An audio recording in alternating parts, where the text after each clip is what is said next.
The following is a presentation of GRS TV. We set the bar high. On top, cause we so fly. Name in the bright lights. Looking like a star shine. We set the bar high. On top, cause we so fly. Name in the bright lights. Looking like a star shine.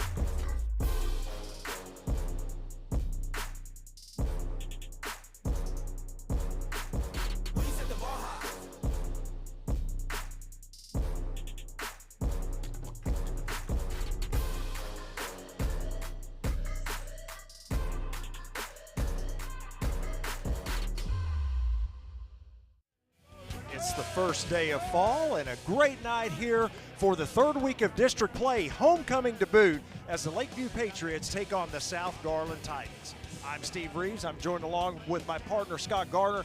Scott, I'll tell you what, an interesting game coming into, again, week 3 of district play tonight. Lakeview comes in, a little bit of a down track. They had that, tough game early on, but it came out with the win against Saxe in week 1. Then had a tough loss to Garland, although the play of quarterback Jonathan Hester outstanding last week. It's been outstanding. He was 10 of 20. He only completed about 50% of his passes. He was a little bit concerned about that, but that was the only thing they were really concerned about in the first half. They had a great first half against a very tough Garland team, but Garland came out. They were really strong to start the second half, and Lakeview Centennial ends up losing that ball game 35-21. So I know that Anthony Saint-Hilaire wants to get this team back on track. He wants to get them back to playing their kind of ball. Yeah, and Hester, of course, had that big 98-yard touchdown run in the first half. As you said, got out to that 14-7 halftime lead, and then really didn't do anything offensively in the second half against that Garland defense. So it'll be interesting to see how they come out tonight. Will be, and anytime you're playing in a game like this, you must stay focused. If you are a Lakeview Centennial Patriot, you've got to stay focused. You've got to execute, and you can't look too far down the road and get back to doing what you do best. And we saw that in the first half. We'll see if they can put it all together tonight. Patriots won the opening toss. They deferred to the second half, so the Titans will get it first. And the bobble there on the return, but he picks it up and gets across the 20 to about the 24-yard line. That's where the Titans will start first and 10. That was number 8, by the way, for the Titans on the return, Dominic McGee. South Garland team, they won the opening game of the year. As you get a chance to see Damaso Martinez, who's in his 4th year as the head coach for this South Garland team. They win their first game. They then lose to Irving, Wiley, and North Garland. But not only did they lose the last 2 weeks, they didn't score. So that's why they want to kind of get back to the basics. They want to run the power, the counter, utilize the swing as part of the extension of their run game. And very important to get off to a fast start tonight, they wanted. Good to see the senior quarterback Mirko Martos back on the field. He didn't play a whole lot last week. I believe he got injured, and he throws it on first down, and that catch is going to be made by number 14 for the Titans, Cameron McNeil. That's a gain of about 6 on first down. It's Cameron McNeil, one of their skill guys. He may be the fastest kid on this team. Does a really good job of stopping and finding the opening against that zone defense. That's a nice pickup to stay ahead of the chains. That's what the Titans want to do against a Lakeview Centennial team that might still be reeling from that tough second half last week. Second down and 4. There's a snap. RPO here. They're going to hand it off to number 24, getting across to the left, off the or outside the tackle, I should say. That's a first down run, and a nice play there by the Titans. And it's all set up by tremendous blocking out there on the edge. We know that Bill Curtis, who missed last week, was going to be a big part. Look at that block by Brown there on the edge. That is outstanding. When you get a guy like Jonas Brown, who's a sophomore, to buying in to being physical out there on the edge, you've got something. Absolutely. First down. Initial first down of the game for the Titans. The ball at the 37. There's the snap. They're going to hand it off, coming this time to the right. Boy's going to try to string it out. Lakeview's defense does a good job, and a big tackle. Number 7 for the Patriots, A.J. Harris. That's going to be a loss of 2. Yeah, and you're seeing why A.J. Harris catching the eye of different places like Stephen F. Austin and SMU. And I thought for a minute, even while Curtis couldn't really get behind his shoulder pads here, I thought maybe he would get to the line of scrimmage. But you see that closing speed by Harris to meet him right at the sideline. Yeah, big play there by Harris, a loss of 2. And the first negative play for the Titans. They've got to try to stay out of those negative plays here, again, if they want to have a chance against the Patriots. Second down and 12, empty backfield, and looks like we're going to have a timeout. Timeout by the Titans. Garland, out of the half. So an early timeout here for the Titans, their first of the half. Why don't we just keep it here, Scott? Let's talk a little bit about the Titans. You know, we talked about the Patriots to open it up, and as you mentioned, the Titans, you know, started out with a big win, their first win of the season, of course, in week 1. They have lost the 3 straight, as you've mentioned, and of course, the last 2 in district play, they start 0-2. Those big, tough losses, like you said, to Wiley and to North Garland. So again, they've got to come out big here tonight. They can't fall to 0-3 in district play. Don't want to do that, and it's not about the outcome, and that's what Damaso Martinez had mentioned. You know, he's been here 4 years, and that's the one thing that he's really trying to convince his club of doing is not looking at the outcome and just worry about the process. Empty backfield for Martos on second down and long. He throws a pass right in the hands of his intended receiver. That's number 3, Jesus Galicia, and he is not able to hold on. Pardon me, that was number 5 there, Ruben Davis, just not able to hold on. You look at this lineup here, they've got a ton of sophomores. You got another one right here, and you know, he just tries to trap that ball against his body instead of getting his hands out and catching it with his hands out from away from his chest to bring that thing in. Now it's third down and 12, and these are the downs that the Titans have really struggled with the first 4 weeks. Davis in the backfield along with quarterback Martos. Third down and 12. Straight drop back, a 5-step drop. He's looking to throw it deep. He had a post route. A little bit of grabbing there, but I don't see a penalty flag. You saw a lot of hand checking there for sure on the receiver, number 5, Davis, but pass falls incomplete. Yeah, I thought for a moment that Davis might get flagged there. I kind of saw the same thing you did, a little grab at around the 40-yard line to kind of slow the wide receiver up. It's interesting they play press coverage out there on the edge, cover 2, but plenty of time for Mirkos Matos, who's an experienced quarterback, to heave that thing right up the seam. And if that ball is on target, he had a chance to drop it right into the bucket for Jonas Brown, who may be the most dynamic wide receiver they've got. May not be the fastest, but probably the most dynamic after he catches. A little bit of pressure on fourth down. The punt off the side of the foot, and that's going to be, boy, great field position here for the Patriots as the line judge there running up all the way to the 40-yard line. So that's going to be a net punt of about 4 yards, I believe. And right there, you're seeing some of the problems that the Titans have had. I was looking back at some of the numbers, and the first thing that kind of jumps off the page is the fact that South Garland's averaging about 24 yards per punt. And it's very difficult if you don't have an offense that will average 300 a game. And this South Garland team averages about 249 a game. If you don't average 300 to 350, you better have great special teams, and something they struggle with.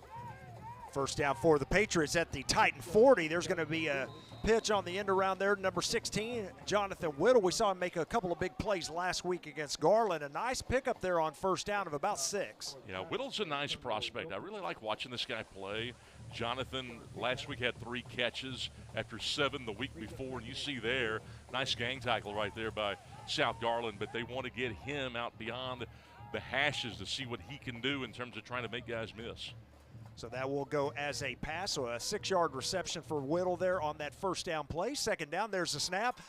Hester looking, he's got time. He throws it, boy, wide open receiver there, just kind of sitting at the 30-yard line. He's going to make it to the 20. That's a nice gain of about 14 yards. And he finds Julia Spencer on that play. Yeah, and all they did last week was target Spencer about 14 times. He caught 6 balls last week. He was a big part of the first half.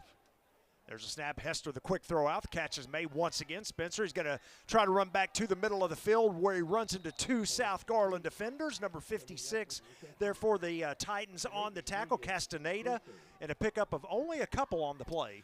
And this isn't a real complicated game plan, but it's a very necessary game plan. I really like how on this first drive, Lakeview Centennial spreading them out. They get it into Spencer's hands again, and he cuts to the inside, puts his foot in the ground, and still able to get 2 or 3 after making that cut. So we mentioned homecoming night here. You saw a couple of fans for the Titans with their moms. Here's the quick throw from Hester. Once again, Spencer makes the catch near the down marker. He's able to advance it forward for about 3 more, so that will indeed be a 1st and goal now for the Patriots. Another nice play and a catch by Spencer. Yeah, it's another target. 3 targets in a row now to Spencer. He's really, really solid. This is a guy that's electric, a sophomore, 6 feet, 175. You notice, you don't even see a defender in the screen there when he catches it. They're playing that off coverage, and why wouldn't you go back to him? There's our first handoff of the game, and boy, not a whole lot there. The middle of the Titan defense did a great job there on the running back, number 25. That is Sean Lawson, the senior, and you see the defensive tackles there for the Titans with the stop. You saw Nathan Perez right there. He just swarmed him, made a great one-on-one tackle. This is a guy, Perez, that is a junior. He started every game last year as a sophomore. He's really solid down low.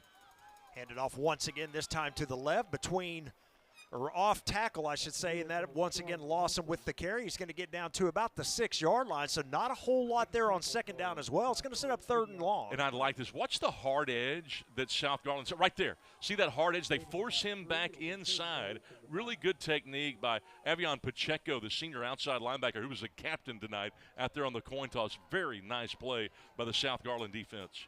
So big 3rd down play here. Hester and company, 3rd and goal from the 6. Running back in the backfield, Jack Dustin. There's a snap, fakes a handoff. Hester's going to keep it himself, cuts it back inside, and he is into the end zone for a touchdown, the first 6 of the night. And you'll see there, they do just enough at the wide receiver spot to keep the safeties and the Mike linebacker at bay. Hester again forced inside. Again, we see Pacheco make a move there to set the edge, but the fill was just a little bit late. Nice job by Lakeview Centennial to take what the defense gave them on that drive, and they score the initial points of the game. Extra point attempt is up, and it is good. So our new score here at Homer B. Johnson Stadium as we take a look at Jonathan Hester on the sideline.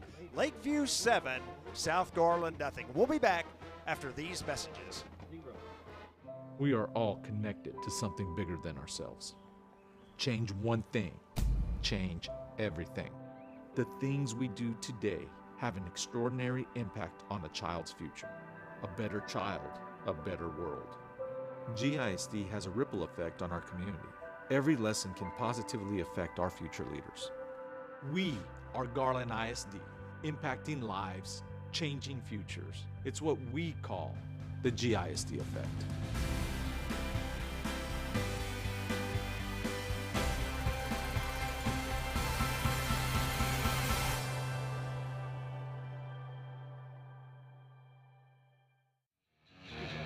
Hester 4 for 4 for 32 yards on that drive. Of course, 3 of those targets went to Julius Spencer, the sophomore. He had 3 catches for 26 on that drive, and Lakeview with the early 7-0 lead. As the deep kick is going to be taken at the 4-yard line. This one's going to be returned outside. Boy, nice running lane there to the outside, and a nice return for number 7 of the Titans, Jaquias Green. They're going to have pretty good field position to start their 2nd offensive possession of the game. Well, you got to like Jaquias Green, a guy that's long, he's lanky. They'll put him out there on the kick return. He's 6'2". This guy's got some speed, good vision right there. And I like how he didn't try to bounce early on. Watch this. Takes it to the middle. 2 guys run into each other. They could have easily tried to bounce right there. Lamar Lewis had a chance, but he ends up getting past Lewis and out across the 30. That's a real nice return for the Titans. Yeah, great return. A return of 30 yards as they're going to start from their 34-yard line. And let's see if Martos and company can do something here. Had an initial first down on their, their first drive, but then it kind of stalled after that. Quick throw out, nice catch, and then a cut up the field across midfield. That is number 11 there with the catch. Well, I tell you, I'm having a hard time seeing numbers. That's number 8 tonight. That's Jonas Brown with the catch. Yeah, that's Jonas Brown. This is a guy that may, again, be the most dynamic player on the team. They want to get him the ball a lot, and if he can get space and play on an island like we just saw, he can make plays. And already South Garland at midfield. This is kind of what happened to Lakeview Centennial to start the second half last week. Yeah, absolutely. Nice quick throws by Martos here to start the game. Here's another quick throw out. This time number 8 with the catch, and he's going to get outside across the 40 to the 39. That's going to be a gain of 11 more and another first down. Jonas Brown once again. That same play the other side right there, and a pickup of another big chunk play, 14 more. It's a good RPO. Every play, Miracos Matos has a chance to run with it or throw it. It's up to him.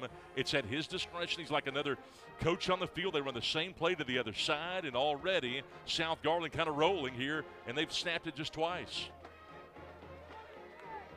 So 2 first downs. Martos now at the Patriot 39. There's a snap, empty backfield. Here comes pressure from the outside. He's going to lose the ball. Now here's the question. Was that a forward pass or is that a fumble? Looks like they're going to call it an incomplete pass. Grady Dale. We had a forward pass that was incomplete. Second down. Gives us the indication. We don't have replay at this level. Not official replay. And that is a huge break. The quarterback was outside the pocket. Therefore, we have an incomplete pass. Boy, that Second blind down. side is not protected, and you see Trey Wilson, who they were most concerned about coming in, their most physical player, a Baylor commit. They wanted to put Murillo, their best lineman, at that left tackle spot tonight to guard against what you just saw, that backside blitz. Matos has to be aware of that. Boy, another interesting call there is they did not call intentional grounding as well as they said he was outside of the pocket. However, didn't get to the chains, but here's the throw. Boy, nice closing speed there by number 7 of the Patriots, A.J. Harris again. Does that look like it was going to be completed? Yeah, it did. They run the underneath cross and send the outside number 1s on the go right here. Matos looking underneath. Now he decides to go with the deep cross, trying to hit McNeil for the first time. First time they targeted him. But the one thing you notice on that last play, Rhodes and Hunter, the 2 cornerbacks, with very strong reroutes, trying to establish that tough presence out there from a defensive perspective as a corner. Sometimes an undersized corners, you take a look at Rhodes over there at 5'8", but he's very physical. Snap to Martos, 7-step drop. They're going to throw a screen pass. And then breaking a tackle is number 14. That is Cameron McNeil. Gain of only about 3, so I think a nice play call there on 3rd down and 10. And let's see if the Titans going to keep the offense on the field here. That's interesting. You watch this.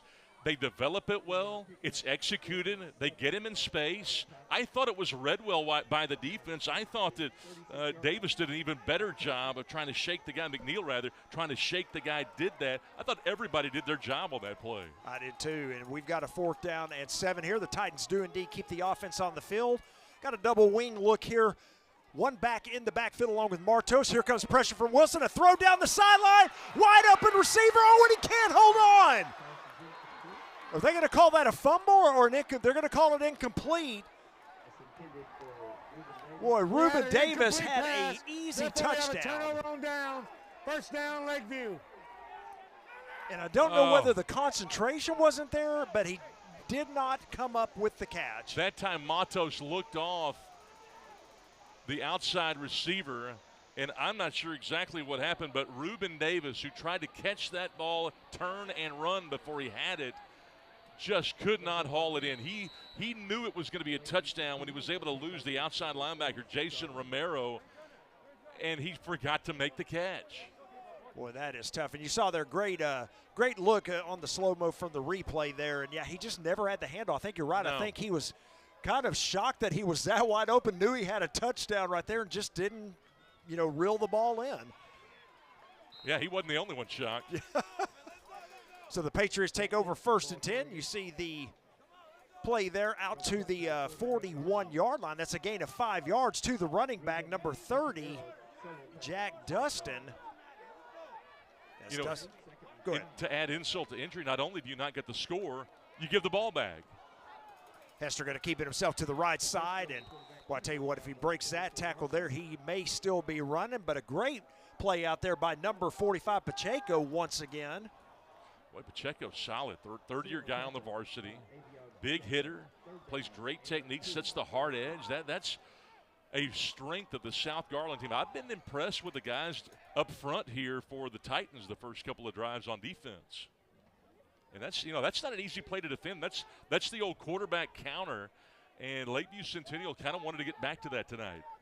3rd and short. Hester going to throw it out. Wide receiver screen, and boy, in and out of the hands of the intended receiver, Jonathan Whittle, but then number 5 for the Patriots, Caleb Montgomery, almost caught it, but he's not able to hold on, so an incomplete pass sets up 4th. And what's unfortunate is Lakeview Centennial had that play blocked. Everybody was locked up on blocks on that right side. I think Whittle might have been able to take that thing to the house. But here is where you've seen football change so much the last 15 years. Teams used to never go for this. Well, they're going to go for it here, and the first down is made and more. That is Dustin. He is out across the 45 of the Titans, down all the way to the 43. So big pickup on 4th down. You saw really that bunch formation there on offense. And you see Jack Dustin back in there. He only had 6 carries last week. He wasn't totally healthy. They thought he was close to 100% coming in. And you talk about a bruising running back, just running through red jerseys. Take a look at the head coach of the Patriots right there as his team has just picked up another first down in Titan territory. We got a penalty flag on the play here. The inside slot was not set. He was over the line of scrimmage. I'm not sure what Grady Dale's going to call here. He got it right, though. Number 55 of the offense. 5-yard penalty, remains first down. They're going to call the center William Price here. Yeah, legal procedure called against the Patriots. That'll set them back 5 yards, set up a first down and 15. Got 4:15 and counting remaining here in the first quarter. The Patriots on top 7-0. Hester looking to throw. He's got time, throws it out. Again, just an inside curl route to number 15 once again. Julius Spencer. Spencer's on track for a big night tonight. He was on track for a big night last week, too. He's a really solid wide receiver. This is a guy that caught 6 balls 2 weeks ago, 4 last week. They've targeted him now, 5 times already here in the first half, and he is as sure-handed as they've got. Yeah, 11 yards on that reception. Gets the penalty yards back and 6 more. 2nd down and 4 for the Patriots. But I really like this game plan for Lakeview Centennial. They spread them out. They know they're playing off coverage and just get it out there on the edge. There's another pass on Spencer coming around. He breaks the tackle, headed down the sideline to the 5. He's going to be thrown out of bounds just short of the end zone. They're going to mark him out at the, looks like around the 2-yard line. Boy, another nice play by number 15, Julius Spencer, but the blocking outside even better. Blocking was good, and the safety was nowhere to be found. The safety should have been right up there running the alley, but you see Bontonio Wilkerson chasing rather than coming downhill and being the hunter. He was the hunted on that play. 1st and goal Patriots on the nice reception there to Spencer.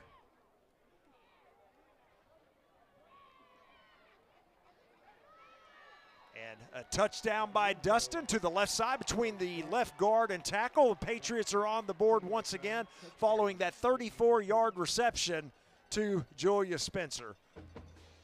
Boy, again, they go to Dustin. He is such a valuable weapon. What another dimension that they've got. Jack Dustin, 5'9", 170-pound senior, had a critical 4th and 3 conversion in which he ran for 13 yards on that drive, and then he punches it in for the touchdown. Extra point by number 80, Diego Riverroll, is good. Our new score with 2:59 remaining in the first quarter, Lakeview 14, South Garland nothing. We'll be back after these messages on GRS TV.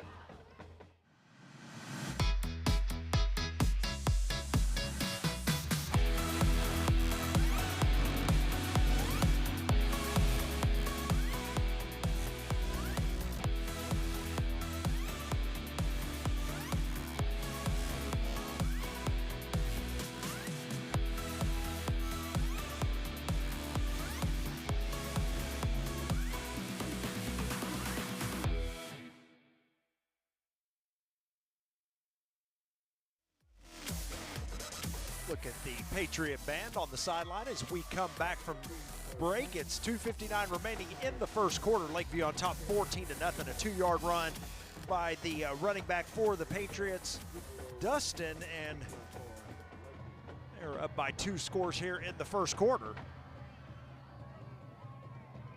Kick gonna bounce around the 15, taken at the 10-yard line by the Titans. It's going to be returned out to the 25-yard line. That's where the Titans will take over first and 10. However, there is a flag on the field. Offsides. Kicking number 4. 5 yards added to the end of the kick. First down, South Garland. It's a good decision right there. You've got an option here. You can take it. You can make them re-kick it 5 yards further back, or you can take the 5 yards at the end of the run. Like that decision right there. I've been impressed. You look at Damaso Martinez girded with his team here. I've been impressed with their special teams. Usually when a team comes in with 1 win and 4 tries taking on a 2-2 team, there's a mighty disparity in special teams the other way.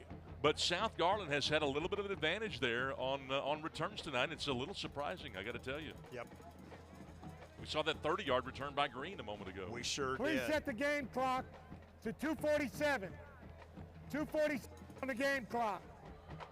Gonna add 9 seconds onto the game clock, so it's gonna reset to 2:47. Thank you. And the Titans will start this drive from their own 29. Then what's interesting is while the scoreboard reads 14-0, this game has been relatively even. Only about 6 yards separates the total yardage coming in right now. There's a snap. They're going to hand it off. Oh, and then tripped up. I believe he may have got caught up in the feet of his quarterback. And going down is number 24 that time with the carry, Bill Curtis. And well, I tell you, it looked like they had that blocked pretty well also. If he gets around the quarterback, let's see if their feet get tangled up. Yeah, right there.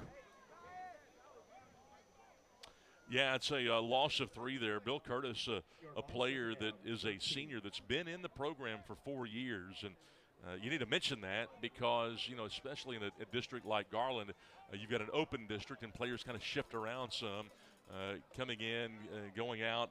But Curtis has been to the program. He had missed a couple of weeks, and they're glad to have him back. Marto's 3-step drop. Throws the pass. It is picked off. That is number 3 still on his feet.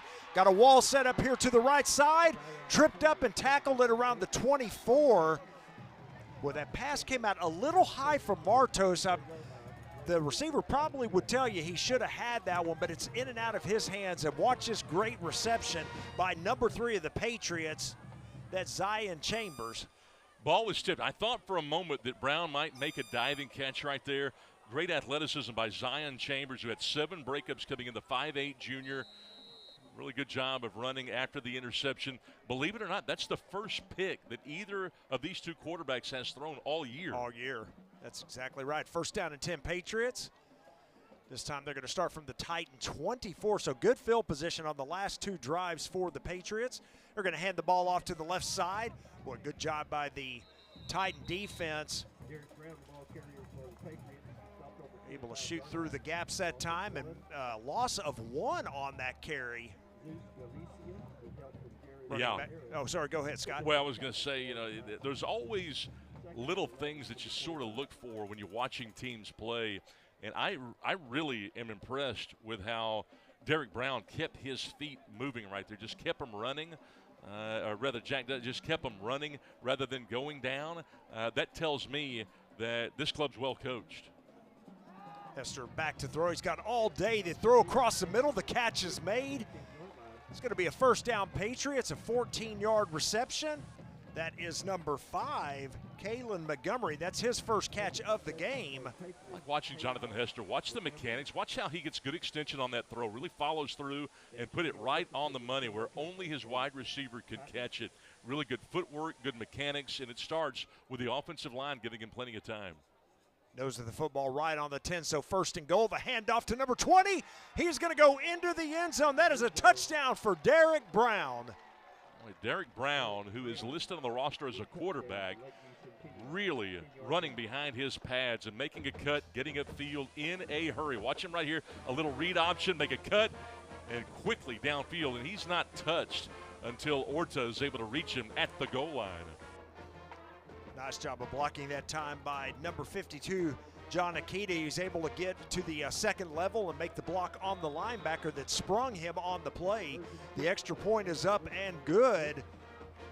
So just like that, after the interception, Lakeview now leads this game at Homer B. Johnson Stadium, 21-0 over South Garland. We'll be back in just a moment. The Garland ISD Education Foundation provides resources to support and enrich education for all students in the Garland Independent School District. Every dollar donated helps fund innovative teaching and learning initiatives. Choose today to impact a better tomorrow. For more information and to learn how you can give, visit gisdedfoundation.org.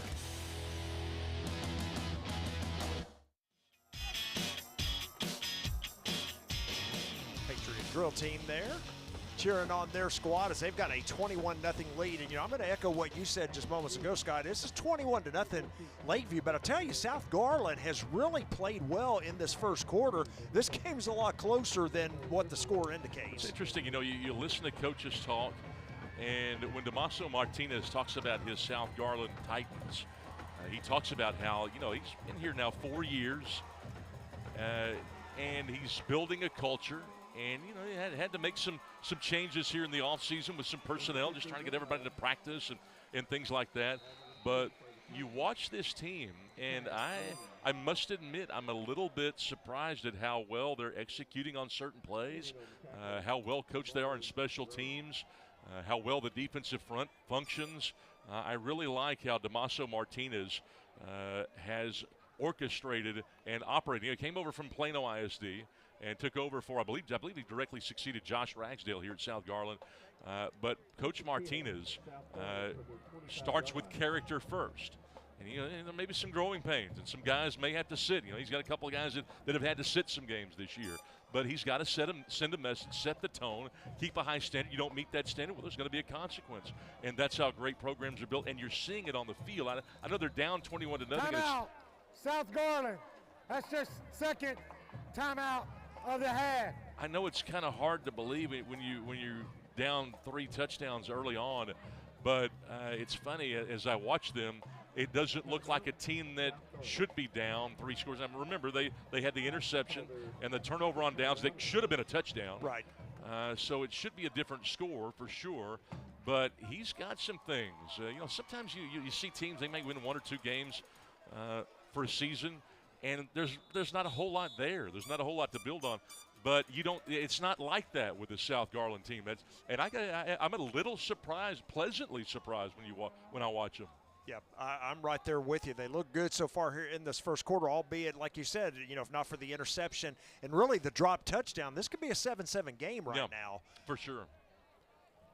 Return out to the 25, so 1st and 10. The quick throw on the quick slant there to number 8 of the Titans, Jonas Brown, and that's going to be a nice gain of close to 10 yards depending on the spot. Well, they're going to signal the first down, so 10-yard completion there, and they will move the chains. It's a nice play right there. It's a quick hitter right over the middle on the slant. Ball's behind him, but Jonas Brown able to make that catch, able to reach back, and not afraid to get hit. Jeremiah Moore, hey, this guy's young. He's talented. He's a sophomore. He will come up and hit you. Brown was not scared over the middle. First down, Titans. Straight handoff, coming to the right side, and he's met by one of the linebackers there for the Patriots. That's number 36 on the tackle. That's the end. It's Trayshawn Gilmore. Here's a look at Gilmore. We have come to the end of the first quarter of play here at Homer B. Johnson Stadium with our score, the Lakeview Patriots 21, the South Garland Titans nothing. We'll be back after these messages. In Garland ISD, we're providing a higher level of education. Our students not only choose their own path to success, but arrive there faster. We're eliminating thousands of dollars in college tuition costs with our P-Tech and early college high school programs. Students can graduate with as many as 60 college credit hours, an associate's degree, or an industry certification, all for free, and all from the comfort of a traditional high school. By teaming up with area colleges and industry partners like Microsoft, Google, Parkland Hospital, Wells Fargo, and Gulf States Toyota, our students are gaining real work experience and real college credit. So be inspired, be amazing, be whoever you want to be. Choose Garland ISD. Back for the start of the second quarter here at Homer B. Johnson Stadium. Our score at the end of 1, Lakeview 21, South Garland nothing. The Titans have a second down and 10 at the 35 as we start. Snap back to Marcos. They're looking for a screen pass, an outside screen. They've got it set up well. Cut back to the inside. That's going to be another first down on the catch by number 5, Reuben Davis. That's nice. Again, execution in the passing game. And this is the 4th play tonight that has gone at least 10 yards. That screen game, that's hard. That's repetition, time after time after time in practice, and really well done. Reuben Davis, a sophomore. They've got a sophomore. They got sophomores all over the place. 16 sophomores on this roster. They are trending up, and that was a well-executed screen. Yeah, as you said, a young squad here, and you see a lot of those sophomores, you know, really making big plays here tonight. First down and 10 at the 45. The Titans empty backfield this time. Marto's looking to throw. Pressure comes. He's going to throw it out deep. Boy, and that pass is intercepted. He threw that probably ill-advised that time, Scott, as there were several Patriot defenders there in the middle of the field. That one's picked off by Harris. Not sure what he saw. I think he thought Brown was going to run the post right there, and he didn't. A little bit of a gamble because Matos was pressured. And, again, that's his 2nd interception in the first half. 2nd one all year, in fact. A little late pressure there, and I think he thought Brown was going to run the post. And, man, that's a tough pill to swallow. And I'm sure his cage is rattled a little bit. Yeah, they had just picked up back-to-back first downs. A nice-looking drive had started, and then, of course, the 2nd turnover of the game. So the Patriots back on the field on offense. There's a snap. We got a new quarterback in the game, and his first throw is complete. That is number 10, Kendrick Sanders. He is a sophomore for the Patriots, and boy, nice completion there on his first throw of the game. Yeah, it's interesting. They go to Sanders here early in the game, as Lakeview Centennial was 3 for 3, 3 touchdowns and 3 drives. But it's games like this that allow a coach to go deep into the reservoir here and get some guys some playing time. I'm sure that they were thankful to have this game after that loss, a tough loss against Garland last week. There's the pass coming around, number 17 for the Patriots, Bobby Leak, with that catch, and he's going to pick up another first down. That's going to be out across the 40 all the way to the 45. Yeah, nothing fancy there. Just a pitch play coming around, kind of an end around here, get it to an athlete. The one thing that you want to see is the gang tackling there. Got to play through the echo of the whistle, and I'm sure that Coach Martinez will let them know about it.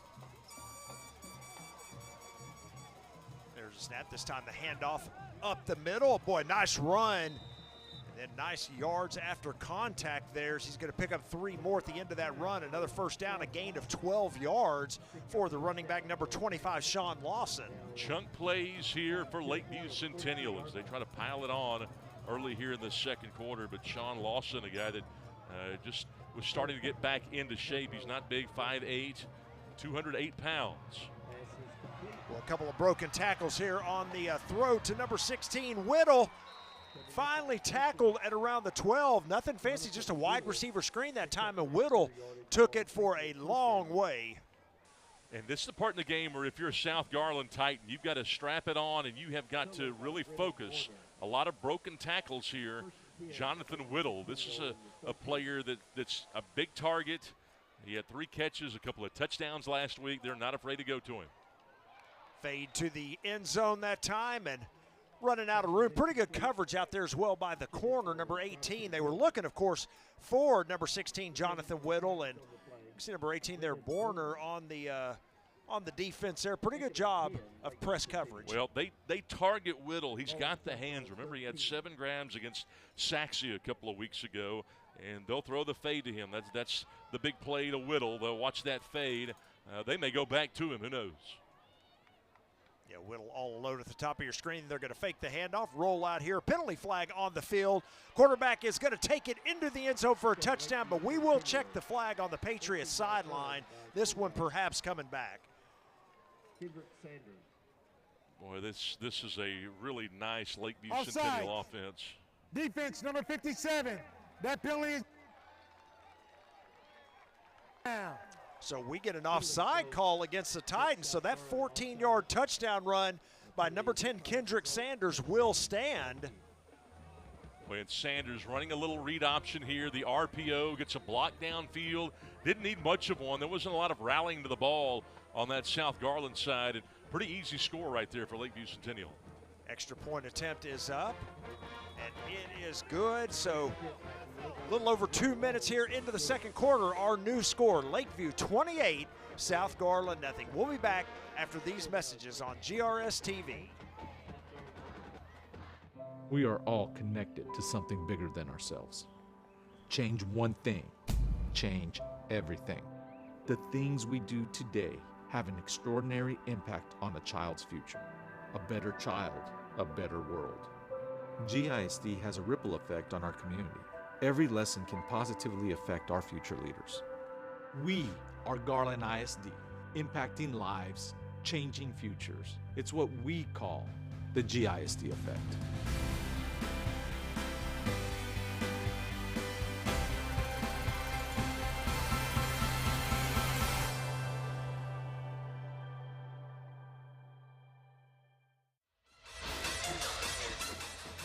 Back to the Lakeview band. The Patriots leading 28-0 here early here in the second quarter.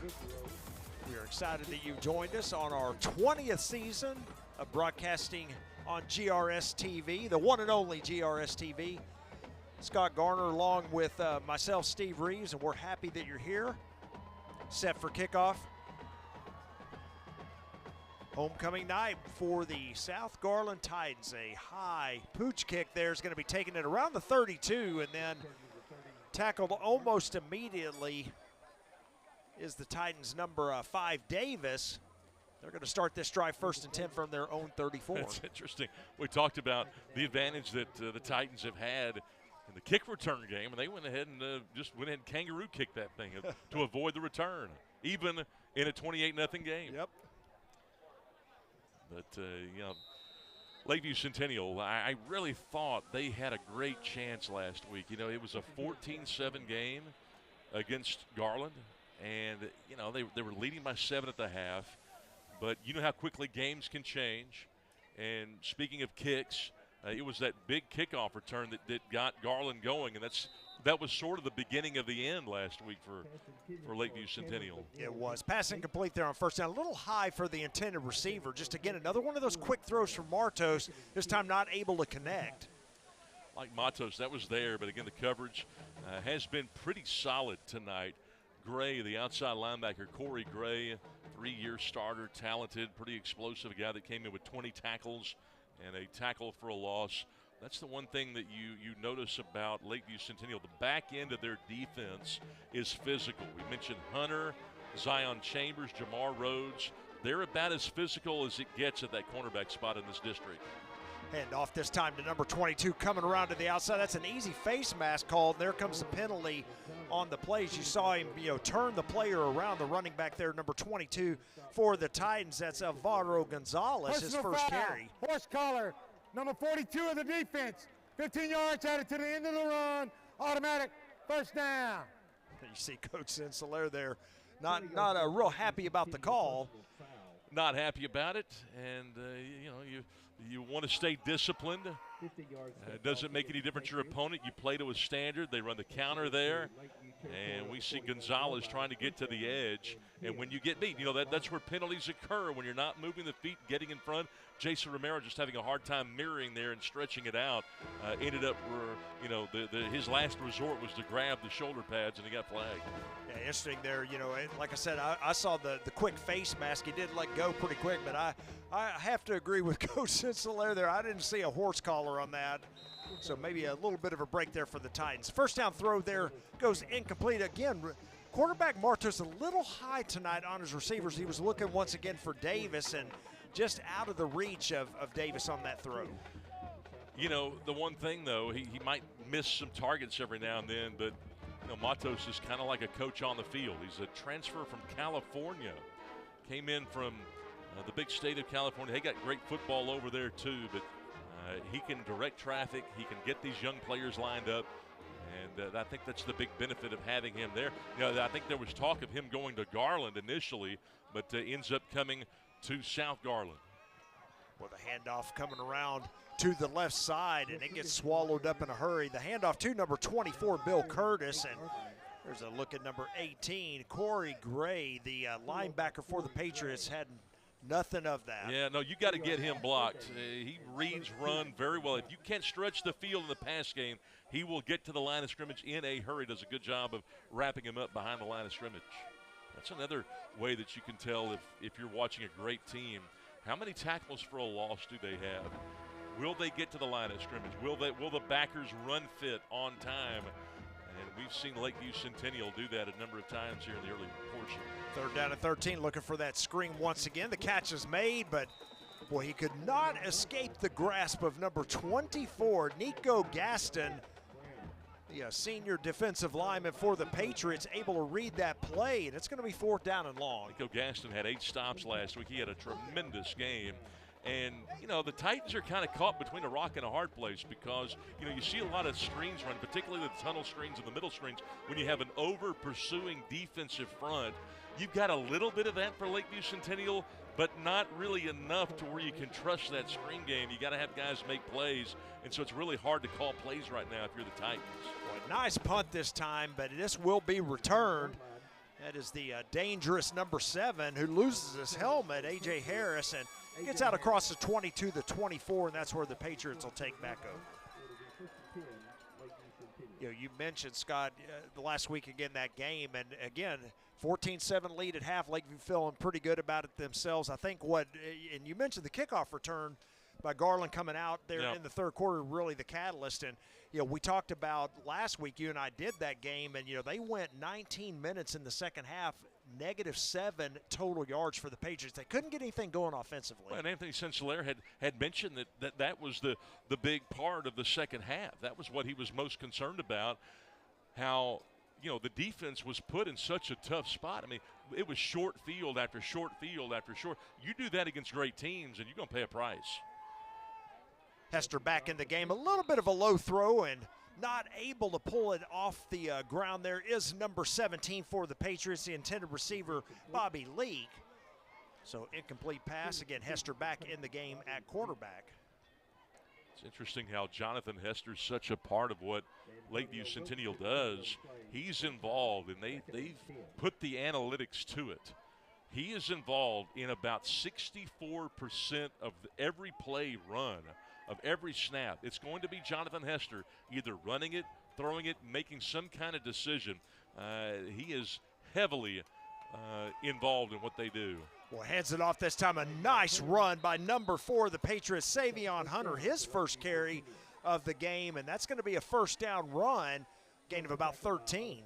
It's 13 more, and we've seen a lot of explosive plays the last 2 or 3 drives here, and this is Hunter with a huge hole.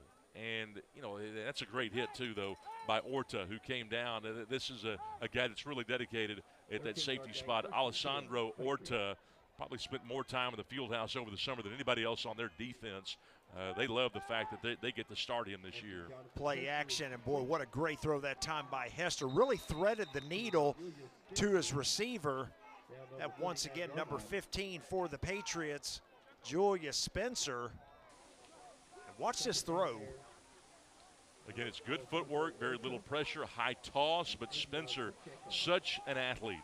Traffic or not, Julius Spencer is going to bring the ball there. You see why they want to target him 8 to 10 times minimum a game. Who wouldn't want to?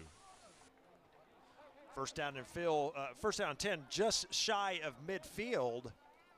Ball at the 49. There's a snap. Hester's going to hand it off this time. Boy, nice hole.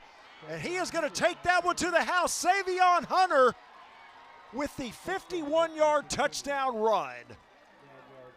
Savion Hunter, a Swiss Army knife of a player. This guy is so versatile. You know, they list him as a wide receiver. But the last couple of weeks, they've been putting him at that running back spot. Just a simple zone play. He's looking for a cutback lane. He's got it in the B gap. All he's got to do is put his head down. There's not a safety in sight. And Savion Hunter is able to take it to the house, 51 yards. Boy, nice run that time for Hunter. And the Patriots up by 5 scores at this point. There's the extra point. It is blocked. Ball still loose. And still loose, finally down. But, boy, a nice play there by the Titans to block that extra point. But there's a look at the touchdown man. right there on your screen. Number 4, Savion Hunter, a 51-yard touchdown, our new score. The Lakeview Patriots 34, the South Garland Titans nothing. We'll be back after these messages.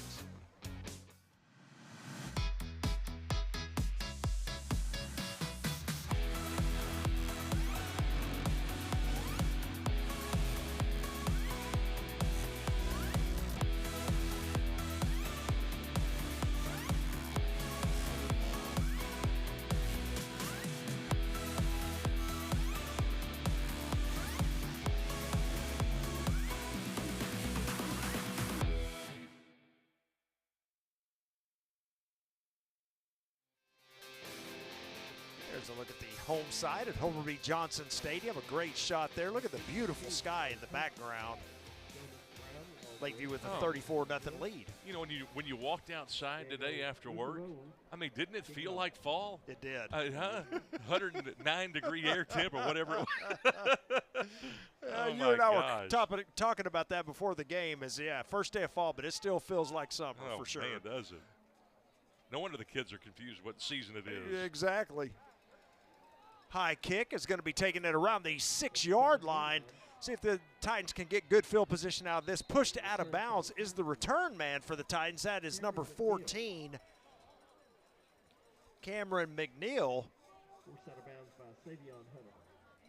Boy, Savion Hunter forced him out of bounds. Of course, he just scored the 51-yard touchdown run to put the Patriots up 34-0. Yeah, it's interesting. You know, even at the 6A level, you'll see guys that have to play both ways. As the fans have come out, they don't care what the score is. They're out to enjoy homecoming, and that's what they're doing tonight. But, yeah, South Garland for how many years now has had to play players on both sides of the ball.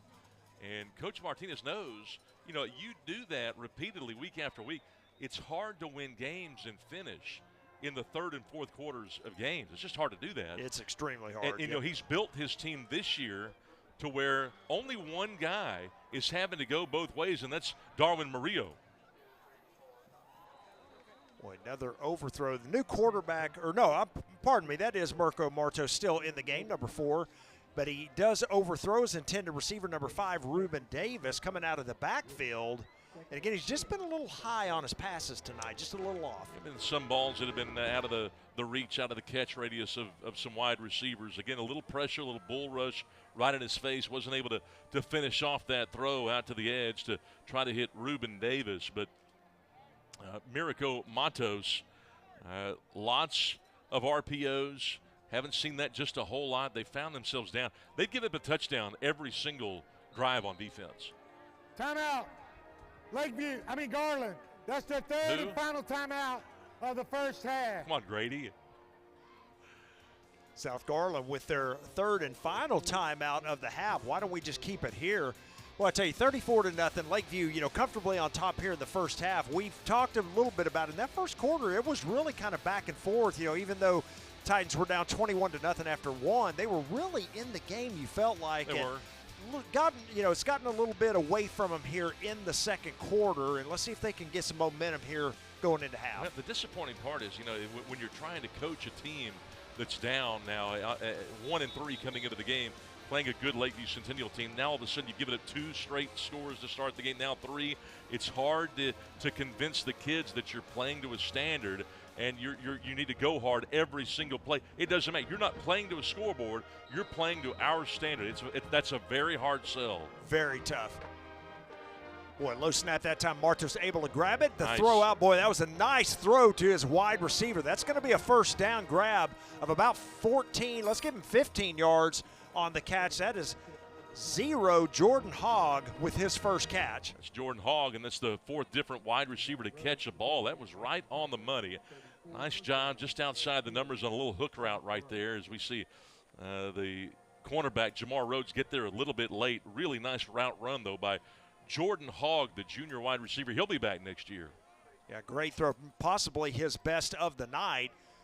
5-step drop, empty backfield, the throw out, looking again for one of those screen plays to the running back that time, Ruben Davis.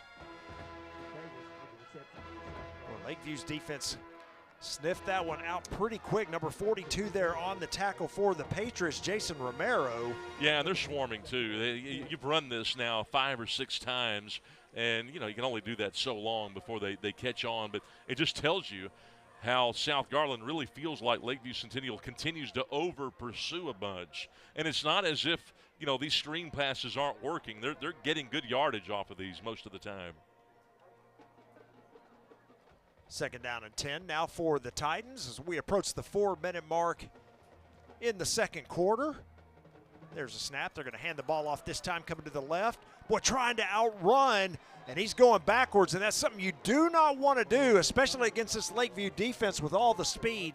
Number 18 right there, Corey Gray, makes another great tackle. Needed a block out here on the edge by his wide receiver, but Gray able to get to the point of attack. We talked about that. Holland just could not get there and make the block on Gray, who has been all over the place. He's made 4 tackles already in this first half. He reads run. He's very aggressive. At 34-0, you can take some chances. You can gamble a little bit, and some of these gambles here the last drive or two have paid off for the Patriots. It's Alvaro Gonzalez there, and he's going to lose 9 yards. And the Titans now with a 3rd down and 20. Martos escapes pressure, rolls to the right, tries to find a receiver out there. He had somebody, threw it low, however, the pass falls incomplete. It's a good job by Matos to step up. 2nd time that Hogg's been targeted the last 4 plays, but Matos with a really good decision. He doesn't have great speed. Nice job sliding in the pocket, being chased there by Nico, and that's a good throw. And, if this were a college game, usually a college wide receiver would catch that ball, and that's something that scouts look at too. It's not just the numbers, it's the execution. That's why college coaches have to go to games. They can't just rely on the stats. So the incomplete pass sets up 4th down and 20. The Titans have the punt unit back on the field. Oh, and it gets through the punter's hands. He's just going to have to fall on it. Patriots going to have a 1st and goal at the 4. Boy, that is just a killer. Just a killer right there for the Titans. And you can see that he wanted that ball a little bit higher, but regardless, that's a snap that's got to be caught. I mean, he can ask for the ball to be snapped a little bit higher, but the reality is they're not all going to be perfect, and if it hits you in the hands, you got to reel that thing in. Number 16, Emmanuel Estrada there, the punter for the Titans, just falling on the ball that time and hoping the defense can come up big here. The Patriots have a 1st and goal at the 4. We've got 3:06 remaining here in the half. And we mentioned that, they've had their problems in the kicking game. Not the least of which is the fact that they're only averaging about 24 yards a kick. So they've got some doing to do there. Although the special teams in terms of the return game has been really solid for them tonight. 1st and goal Patriots. Hester empty backfield. Play clock down to 1, and let's see if they're going to take the penalty or if the Patriots got the timeout. Lakeview, that's their first timeout of the half. Yeah, so the Patriots did indeed get the timeout before the play clock expires. Why don't we take a break with them? We've got 3:06 remaining until half. Our score, Lakeview 34, South Garland nothing. The Garland ISD Education Foundation provides resources to support and enrich education for all students in the Garland Independent School District. Every dollar donated helps fund innovative teaching and learning initiatives. Choose today to impact a better tomorrow. For more information and to learn how you can give, visit gisdedfoundation.org.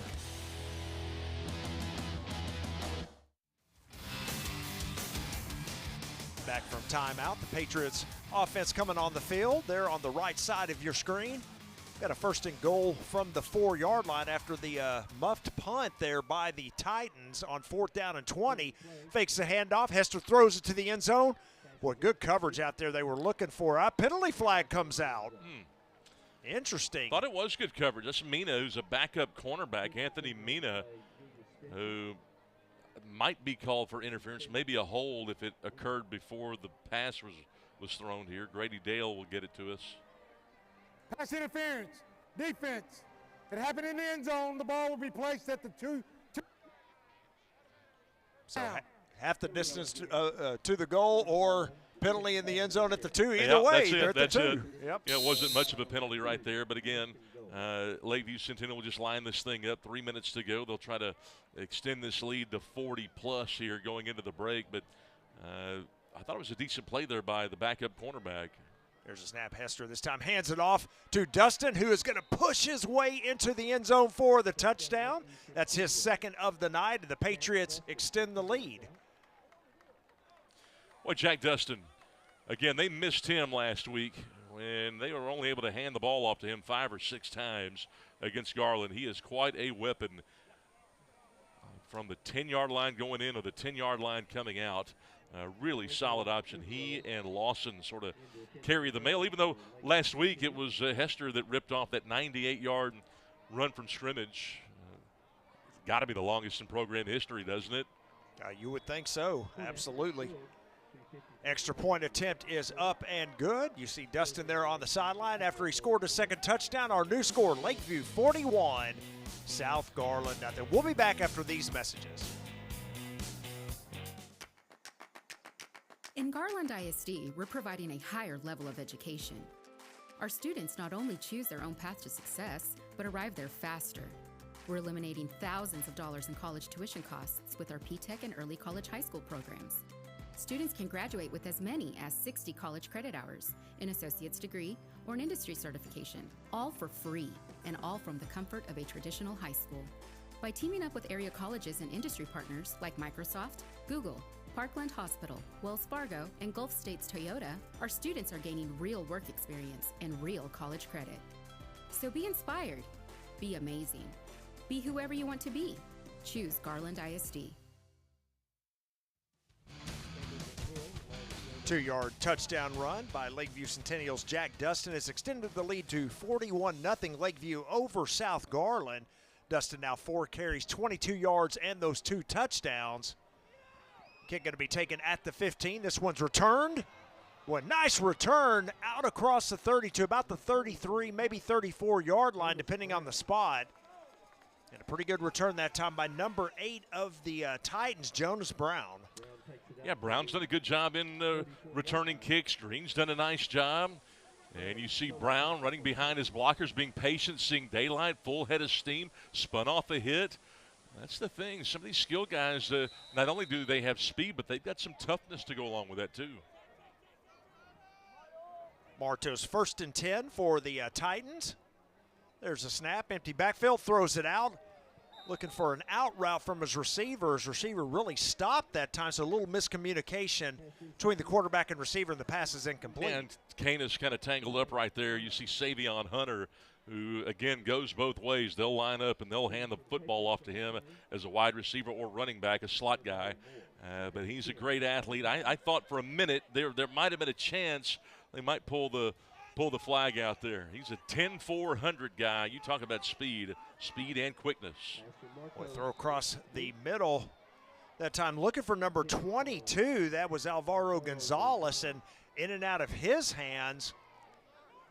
So again, the plays there, just, either high throws or the receivers aren't able to hold on to them. High throws, we've seen some drops. That's a ball, though, that's got to be caught. I mean, I know Gonzalez is streaking across there on the underneath drag. He's got good speed, but you've got to catch that ball. He's a converted slot receiver.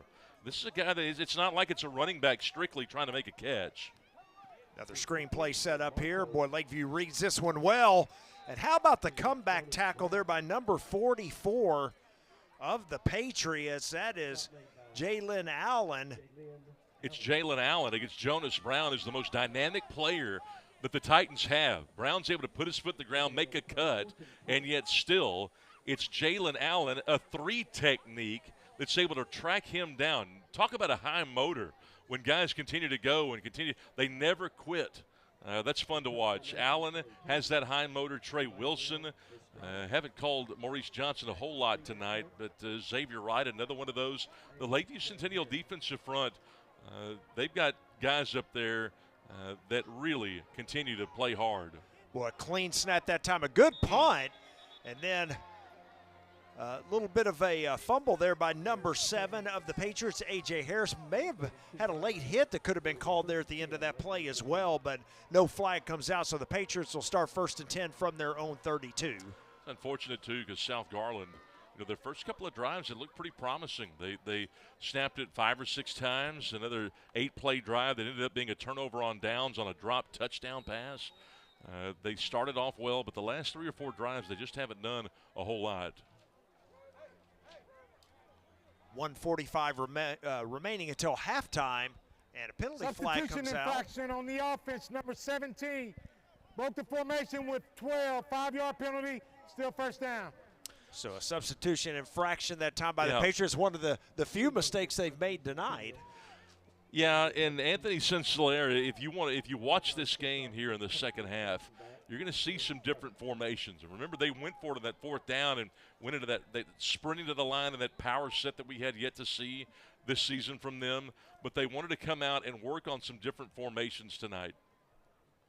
Hester throws a deep ball down the sideline. Oh, almost had his intended receiver. Pretty good coverage out there, but I believe the wide receiver that time, number 16, Whittle, had a step or two on the corner. Yeah, that's Jonathan Whittle right there. And I don't know if that ball was tipped. I don't think it was. He just couldn't quite get his hands out to make his 4th grab. Whittle, a guy that's not unaccustomed to catching 7, 8, 10 balls in a game. They've targeted him several times already. Well, Lawson at that time, Hester able to pick it up. He's going to throw a deep ball to the right side and overthrows his target into double coverage that time. Nicely played by the Titans. I thought the sophomore Vantonio Wilson might come up with his first interception of the year. Played it nicely. Hester just unloading right here in double coverage. Just took a risk, hoping that maybe Dwayne Marshall could make a play between 2 defenders, and the ball was almost intercepted. Third down, and the Patriots haven't had many of these tonight. It's interesting, you watch different teams, and some of them, even in week 3 and week 4, have a hard time getting on the same page, quarterbacks and wide receivers, and a lot of that means that you probably have too much installed. Boy, Hester going to tuck this one and run. A nice move to get to the outside. Then he takes a shot as he's knocked out of bounds. Now, this is going to be all for naught. There's 2 penalty flags on the field, and I believe we're going to get a holding call here against the Patriots. Might get a hold, and I think Anthony Mina talking with maybe Damaso Martinez. Holding. 60 of the offense. 10 yards from the spot of the foul. Replay, 3rd down. It's Braden Sanford, who's a right guard for Lakeview Centennial. They'll mark that against Lakeview. But, well, you see the speed for Hester. I mean, he can throw the football, but I'm not so certain he's not a better runner than thrower. Had a delayed blitz that time by the Titans and nearly got to Hester. That's what forced him to run outside, and then again had that nice run negated by the holding penalty. That's going to mark him back all the way to the 17-yard line. It's going to set up a 3rd down and 25. Hester looking to throw it. He's going to throw it across the middle. Boy, that one was almost picked off. Another dangerous throw. Number 45 for the Titans, Avion Pacheco with the coverage. It's interesting. Everybody running verts right there, Marshall and Whittle, and you watch it up the seam. They ran kind of a scissors route. I haven't seen that in a long time. They didn't scissor until they were about 20 yards upfield. But South Garland kind of read it well. They were running the zone, deep zone coverage, and almost jumped it and picked it off. So 4th down, 25 for the Patriots, and we get a look at the Patriot punt team. The first time tonight they've been on the field. Titans have a return man standing at his own 45-yard line, so should get pretty good field position out of this kick. Oh, a low kick. It bounces. Here comes the pressure. He's able to get the kick off, and it's going to take a Patriot roll. And finally down at around the 43-yard line. So pretty good field position for the Titans to start. I think they wish it could be a little better than that, but not bad here to start this possession. Yeah, and there was a lot of pressure from the inside. You want to guard against the inside. You like that interlocking setup right there with the feet sometimes. But terrible snap, but they were able to handle it. And lucky to get that ball off, as you mentioned. So just under a minute to go here in the half, 58 seconds. Martos takes a snap. He's looking to throw it. He throws it across. Just a slant route, a quick slant, a gain of about 9 yards on the throw.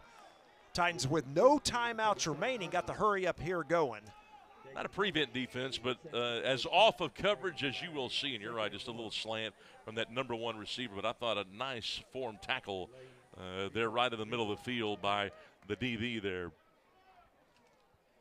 2nd down and 1 after 9-yard gain. Clock continues to run. They're going to throw it across the middle again. Takes a big hit, but hanging on to it is number 5 for the Titans, Reuben Davis. That will move the chains. Trayshawn Gilmore, he's not really a big fan of the, hey, form them up, wrap them up, run your feet. He's just going to hit somebody hard right there. Just hit him hard with the shoulder and see if you can pinball him around. And as soon as he did that, he looked up at the sky and started yelling. 10 seconds remaining. Going to throw it down the sideline, and that ball is picked off or not. I think it's going to be incomplete. It looked like may have been an interception there by number 23, the corner. Well, A.J. Harris has his hands up going, what's the deal? That ball was intercepted. What happened? Let's get a second look at it here. He did drop it. Yeah, obviously it hit the ground, but maybe Harris thought he caught it. 5 seconds remaining, perhaps the final play of the first half. There's a snap.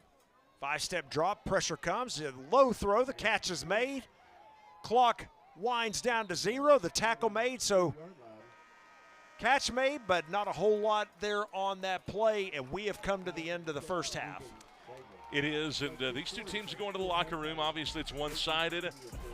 South Garland trying to score for the first time in 3 weeks. Hopefully in the second half they'll be able to kind of turn it around and get it done. Well, we'll see as we come back from halftime. Our halftime score, Lakeview 41, South Garland nothing. We'll be back after these messages.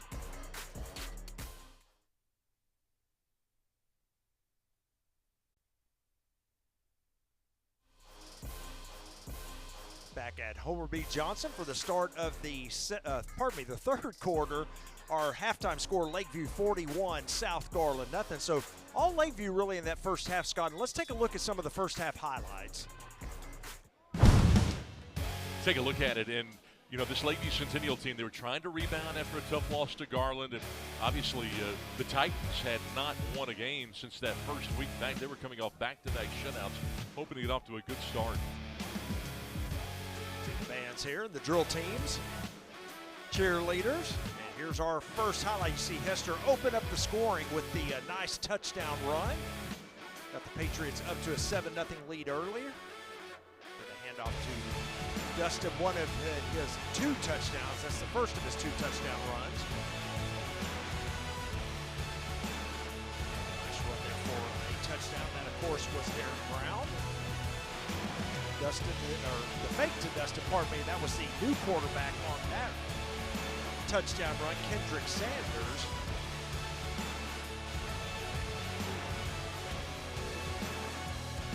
Nice 51-yard touchdown run by Savion Hunter.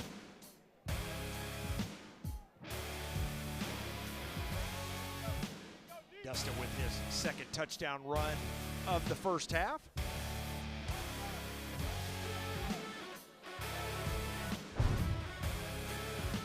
Where we stand, 41-0, as the Titans will kick it off here to start the second half. So the Patriots on offense first. We got a little squib kick that, boy, nice little hop there on the kick, and it's going to come down to Hunter. He's going to try to return it all the way across the field to the left. Cuts it up the middle. Look here. He's going to go. Long touchdown run for Savion Hunter. He picked up that ball around the 19, I believe, so that would be an 81-yard kickoff return. And, well, I tell you, it looked like, you know, didn't know what was going to happen on that play. Well, I thought initially South Garland might have a chance to grab the football, and then nope, Savion Hunter showing us why many point to him as being one of the more athletic players in the district. All he needed was a little bit of a crease, just give him a little crumb, a little morsel. And as soon as he got by that first wave, you could tell he had a chance to go, and he takes it to the house. Yeah, just turned on the speed after that. No one within 5 yards of Hunter as he sprinted to the end zone. So Lakeview extends the lead on the kickoff. And of course, Hunter's second touchdown of the game as well. The extra point attempt is up. and it is good. We'll keep it here. Our new score, Lakeview 48, South Garland nothing. There's a look at Savion Hunter, and that time, we saw in the first half with all the kickoffs, they tried to kick it deep. On that one, they tried to kick it on the ground, just kind of a squib kick. It took a nice hop, but boy, Hunter picked it up and did the rest. Everything went right except for the fact that they forgot to tackle, and somebody missed one assignment, and that's all it took. Yep, that was it. Hunter. I like how the last 2 or 3 weeks he's become more and more a part of what they're doing. After, I guess it was week 2 when Lakeview ended up losing to Memorial and then defeating Skyline 10-9. Then after that second week, you could just see that Hunter became more and more part of the offense. They would then move him from a slot receiver to a running back, and now he's returning kicks. And he's become a big part of the Lakeview Centennial success. We see it again. Yeah, he only has 2 carries tonight. Of course, one of them a big 51-yard run. He's got 64 yards on those 2 carries and 51-yarder on the ground, and then now he's got a kickoff return. So, he gets a receiving touchdown, he'll get the trifecta in this game. But nice, I echo everything you just said, Scott. He is a nice little player there for the Lakeview Patriots. So the Patriots set to kick it off here to the Titans. It's a high end over end kick. It's going to come down around the 21-yard line. This one will be returned by the Titans number 5 once again. He spins his way to into a tackle there. That was Reuben Davis. I'm going to mark him down around the 29-yard line. That's where the Titans will start. So 2 or 3 different return men for the Titans so far in this ball game. Kind of mixing it up a bit. Let's see what South Garland does coming in. They've got to come out of this locker room, and again, this is about execution. They did not win a single game last year. They were 0-10. They were 0-7 in district play. After the first week, they had already bettered what they did the whole season. They win that first week. They have since lost 3 in a row, but it was a nice win against R.L. Turner to get the season going. They've got to go back to doing what they know to do, and that's running the football. Yeah, here it is, a big run and a bobble on the exchange, and then look at that to the left side, number 24 with the carry. A great one there by Bill Curtis. Obviously their biggest, yards of the game. Like this counter. I was worried for a minute. Bill Curtis, not only did he bobble it, but he didn't quite get his shoulders turned early. After the first step or 2, it took him a little bit to get accelerated, but once he did, he followed those great blocks from Dominguez and Torres, the backside, and as they pull into that front side A and B gap, really nice play right there for South Garland. That's what they're looking to do coming out of the halftime break. Pushed out of bounds by Jeremiah Moore, perhaps a touchdown-saving tackle. The Titans now 1st and 10 at the Patriot 34. Handoff to the right side this time. Once again, Curtis with the carry. This time he's going to lose a couple of yards. Well, good to see the rushing game get going there. In the first half, Scott, they, credited with, if you want to call it credited, negative 28 yards rushing in that first half. And of course, that includes the bad snaps on punts and sacks and things like that. And they had a couple of big negative plays on outside runs there. But, it was good to see that big, what was it, a 50-yard jaunt? Good to see that 50-yard run sort of negate a lot of that negative stuff in that first half. Quick throw, and boy, the receiver fell down that time, and he paid for it as well. As coming over on the defensive side of things, number 23, that's Elaine Reba.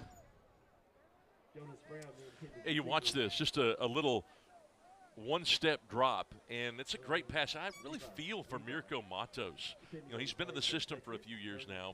Again, the California transfer, lots of RPO stuff from him, but he came in with a 46% completion percentage. Really, he's much more proficient than that. He's around 60-65% in terms of putting balls where they need to be. That time a low throw. They're going to call that a good catch. It's number 14 for the Titans, Cameron McNeil. See if he's able to snag this in a low throw here. I like the quiet feet right there by Matos. It was a low toss right there on the little underneath cross, but it's 4th down. They'll elect to go for it here in good field position. Remember, last time they were faced with a 4th down, they threw a bomb that should have been a touchdown. Should have been a touch. And we've got a 4th down and 7 now for the Titans, just underway here in the third quarter. Quick slant route. Oh, looked like he had it in his hands, did number 0 there, Jordan Hogg, but there you go. You got Ryba there again with the hit and probably jarred the ball loose. That was a good job by that right tackle, but again, you get your hands on the ball. Hogg's been targeted a couple of times. He's a junior.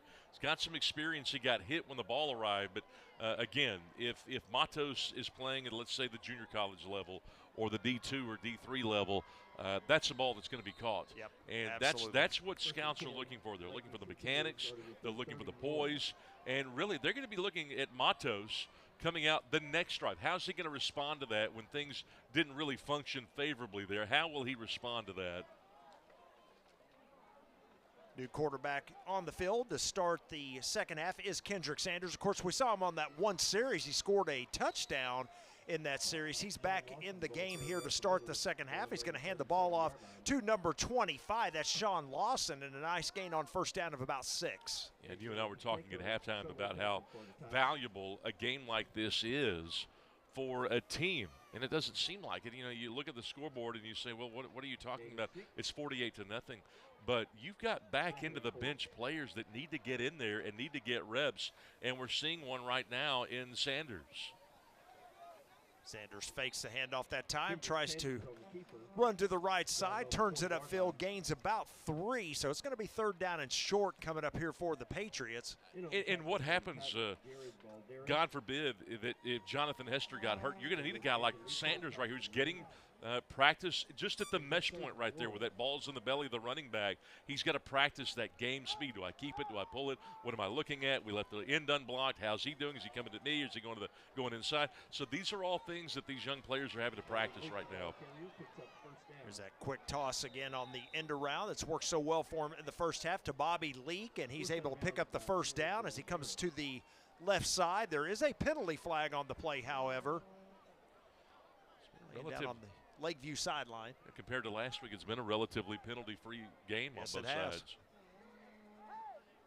The great Grady Dale. 81 of the offense. 10 yards from the previous spot. Replay third down. Big penalty there as it will negate the first down. The holding call against the Patriots. There's a look at Coach Sinclair. Again, looking to, get his Patriots to 2-1 in district play with the win tonight. Yeah.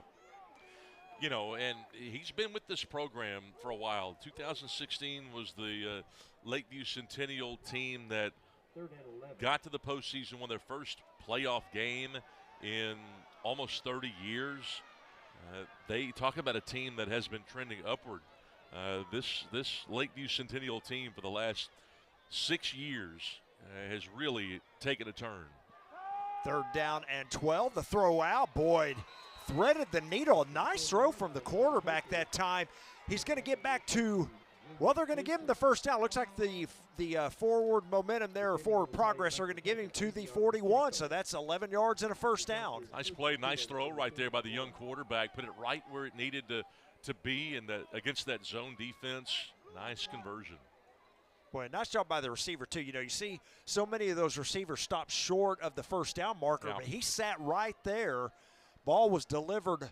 Great strike there, and first down here is going to the quarterback's just going to tuck it and run with it here. So Sanders with another nice play and another first down. Yeah, I really like this. Watch the formation. They line up the H-back to the right side. They run a wham play, but they give the quarterback the option to run or pass. You don't see many RPOs off of a wham look, and they'll stay in this formation right here. That's where the H-back goes and blocks the opposite end. Well, look at the time for the quarterback, who fires another strike, this time to number 15, the leading receiver in the game. Of course, that is Julius Spencer. He had a big first half, and he's continuing it here with a nice throw and catch. Yeah, he is. They targeted Spencer 7 times in that first half. There were 3 straight passes in succession that went right to him because South Garland did not make the adjustment. They were playing the off coverage. And the thing is, when he catches the ball, you better get somebody there in a hurry, and it better be a gang tackle because he is very dangerous using that stiff arm. Well, a lot of movement that time. Sanders going to throw that fade route to the end zone. just out of the reach. That was a free play, of course, as they're going to get an offside call against the Titans. The penalty flag sitting here on the Titans sideline. Offside. Number 21 in the defense. 5-yard penalty remains first down. Boy, what a throw right there by Sanders. I hope we get another look at this. That was incredible. Talk about valuable minutes in a blowout, 48-zip. Sanders, who comes into this ball game, Kendrick, who is a sophomore. What a throw on the fade, that back shoulder. He put it right where it needed to be. We get a chance to look at it again. Watch this throw. Man, he puts this ball on the money. That thing is right where it needs to be. The wide receiver kind of got turned around, but you can't throw it hardly any better than that. Valuable minutes here for your backup. Yeah, that was Javen Riley. Now he's going to throw it to the back corner. That time it is caught. That is going to be a touchdown. Julius Spencer. Kendrick Sanders, another good ball. He throws it to the left on one down, comes right back. Fade to the opposite back corner. They target Spencer again, and again he delivers. And he's got some dance moves. Yes, he does. Extra point attempt coming up here by the Patriots. So they are over the half-century mark. There's the kick. It is up, and it is good. Our new score, 6:19 remaining in the game, or pardon me, in the third quarter, and our score, Lakeview 55, South Garland nothing. We'll be back after these messages. We are all connected to something bigger than ourselves. Change one thing, change everything. The things we do today have an extraordinary impact on a child's future. A better child, a better world. GISD has a ripple effect on our community. Every lesson can positively affect our future leaders. We are Garland ISD, impacting lives, changing futures. It's what we call the GISD effect.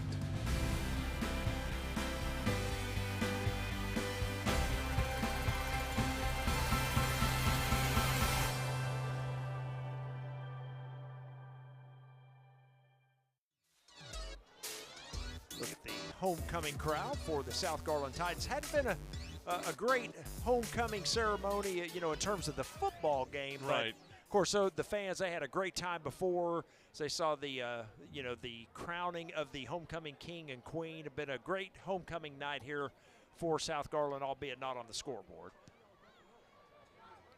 See the kick here by the Patriots, and be taken around the 25-yard line and returned across the 30 before a swarm of Patriot defenders drop him.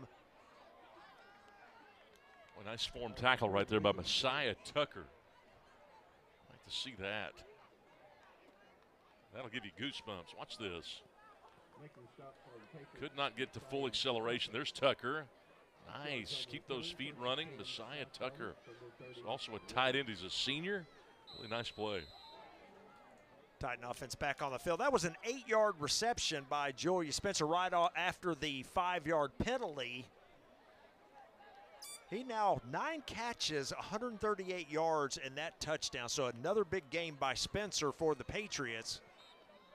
And you see the handoff there on first down coming across to the left side. We may have an injured Titan player. That was number 12 with the carry.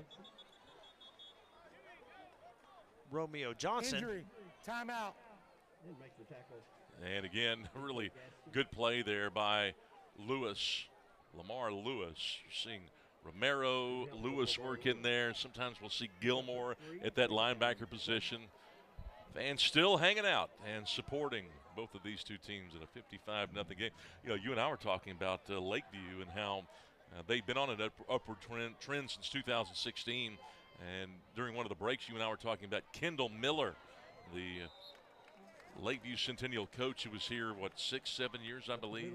Exactly. And he's just sort of turned the thing around as you see South Garland continue to pound this football away.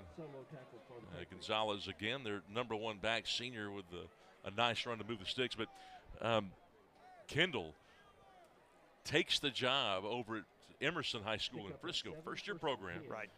He's been gone now a couple of years, but first-year program.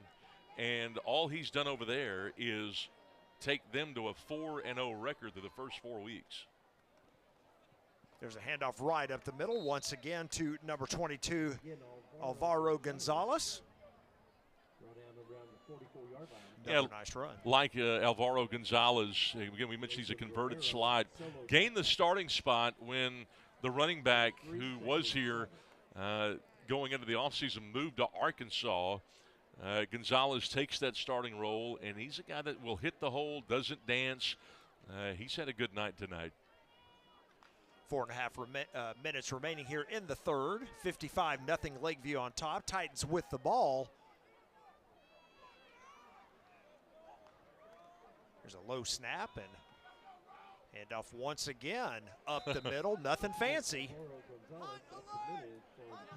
Yeah, and I like how the quarterback, Matos, was able to get in there and push the pile a little bit more. And he knew immediately what was going to happen and what needed to happen. Down, 5 yards to go for South Garland. And the quarterback for the Titans is number 12, Romeo Johnson, as Matos on the sideline, at least to start the third quarter. Johnson throws it out. Well, he tries to lead his running back. That was number 5, coming out of the backfield, Reuben Davis, and just leads him a little too much. It's interesting. Johnson had only attempted 5 passes prior to the game tonight for just 1 yard. So, again, you've got quarterbacks in here now that need some reps, are going to get it. I'm sure the respective coaches will just go ahead and ride these two guys till the end of the game in a 55-0 contest. But these are important minutes. Absolutely. 4th down and 5. It looks like the Titans. Timeout. South Garland. That's their first timeout of the second half. I was just going to mention, it looks like they're going to keep the offense on the field, but they're going to use a timeout first. Why don't we take a quick break with them? We've got 3:08 remaining here in the third. Our score, Lakeview 55, South Garland 0.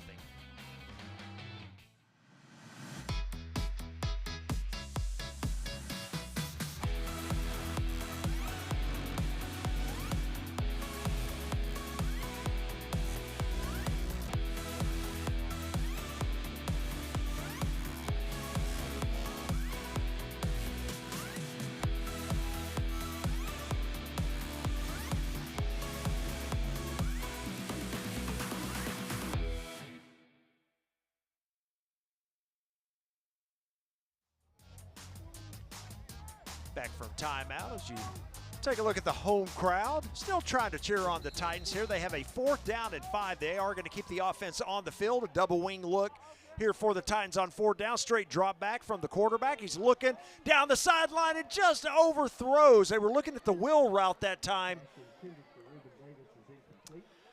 Yeah, just can't find his receiver. And Reuben Davis was wide open on the sideline. Great cut block by the left tackle right there. You saw that by Dominguez, who's been moved from guard to tackle, but the throw was just a little bit too long from the hand of Johnson. They knew what they wanted, they had it, and just could not quite execute. Yep, couldn't quite execute, so another turnover on downs. Patriots going to have the ball in Titan territory at the 46-yard line.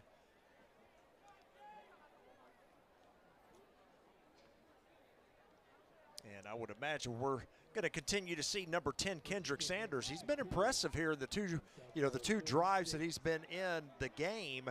Both have led to Patriot touchdowns. And here comes another quick throw. Boy, that time the corner jumped the route. A penalty flag comes in. Well, will they rule that interference? Maybe they had too many guys on the field. Could have been. We will check it.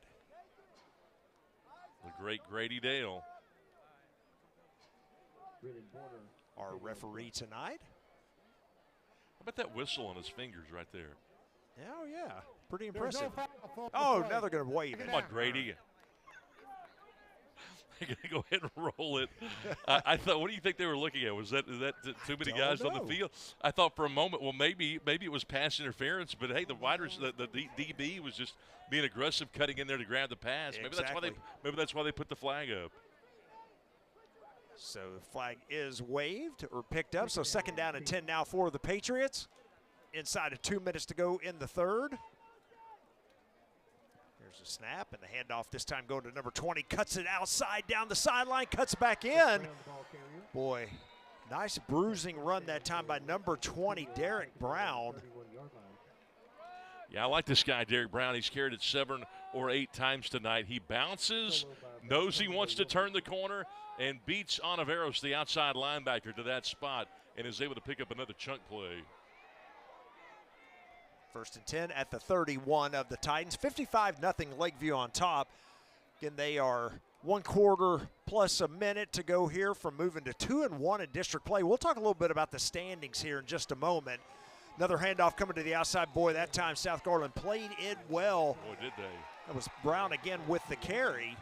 I like this Pacheco, that number 45 right here. Watch him. It's almost like he's high hedging on a ball screen right here in basketball, setting that hard edge, forcing the running back Brown to almost run backwards in order to try to turn that corner. Really well played by Avion Pacheco, 3-year varsity guy, big hitter. He's a big they call him the big thumper. The big thumper, a little hobbled there too. You saw him limping just a bit, but he's going to stay in the game. He took the brunt of that, didn't he, that collision? He did. Actually lost a yard on the play, second down 11. I like him, Pacheco, he's good. And off this time, off tackle, and a nice gain up to about the 25. So that's going to be a gain of about 8 on that play. Sets up a 3rd down and 4. That's Amari Graham running the football. In the 3rd quarter. Amari Graham able to nose his way past a couple of defenders there. Dreyer, the backup corner, made that play. And we have come to the end of 3. That was a quick moving quarter. Our score, Lakeview 55, South Garland 0. We'll be back after these messages. The Garland ISD Education Foundation provides resources to support and enrich education for all students in the Garland Independent School District. Every dollar donated helps fund innovative teaching and learning initiatives. Choose today to impact a better tomorrow. For more information and to learn how you can give, visit gisdedfoundation.org.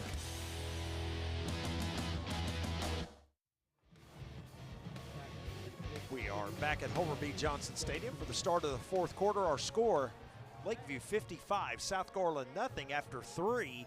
It's been all Lakeview in this game. Started out, pretty close in the 1st quarter, albeit Lakeview jumped out to a 21-0 lead at the end of 1, but rather tenuous. South Garland, we've talked about it earlier, the broadcast. Of course, South Garland had the 1 interception, then also had a 4th down play that you've highlighted that, should have been a touchdown, or else this game would have been closer at the end of 1. I think if they score that touchdown, it's a different game. I'm not saying it won't be lopsided, but I'm just saying it would have turned out much differently. I agree with you 100%. Here's a nice run headed to the end zone. That is going to be a touchdown.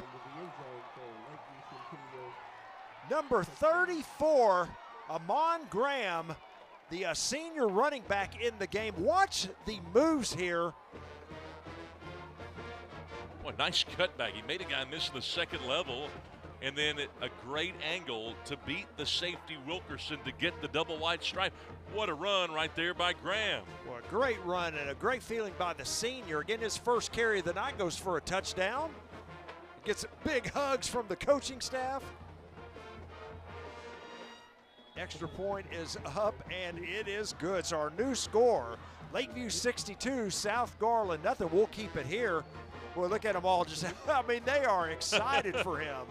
That is so much fun when you can get guys in the ball game, and some guys that may not get that many carries, and he makes a huge play. What a great run right there by the senior running back. He'll remember that for a long time. He will. Give it to the little guy. He's listed on the roster at 5'5", 160 pounds. And but I'll tell you what, you wouldn't tell. That was a big run for him for the touchdown.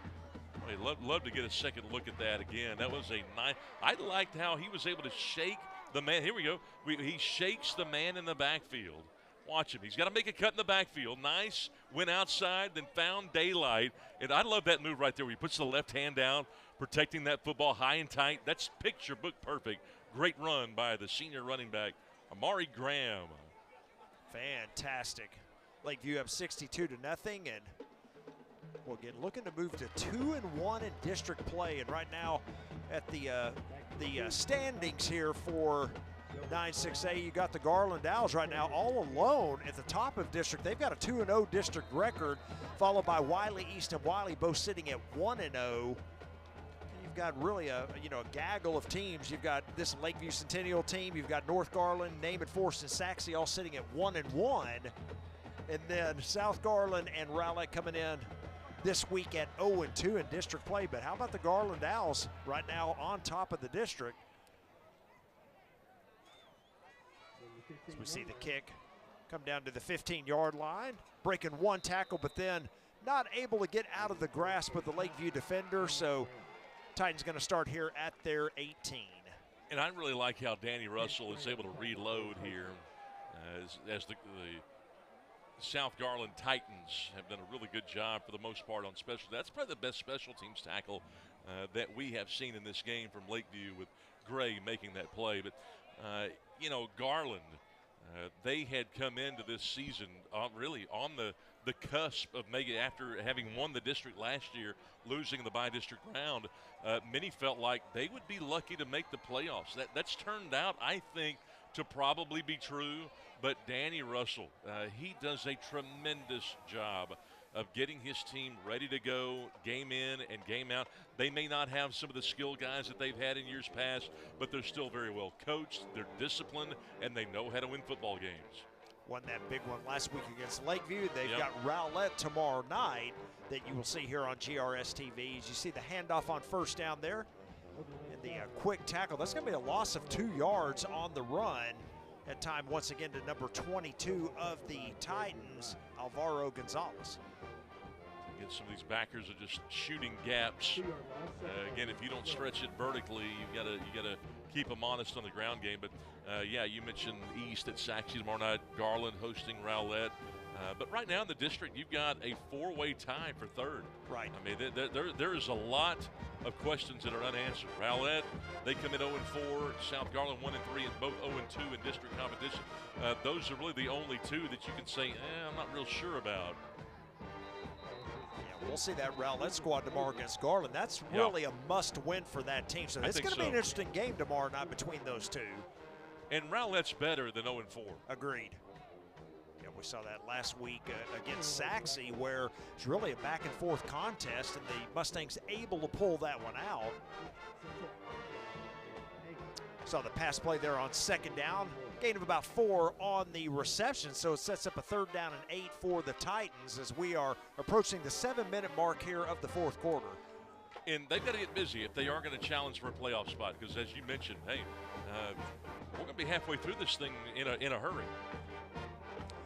Got the head coach for Rowlett, Derek Alford, of course, was, the offensive coordinator at Garland High when they won the state championship in 1999. And so he is now the head coach of Rowlett. So he's going to be playing, a team that he formerly coached to a state championship. So it'll be a good matchup, tomorrow night with Garland. Really and good matchup. Really, even though it's been 20-something years, still that's a nice storyline. And those that keep up with 9-6A in this district, they'll be keeping their eye on that one.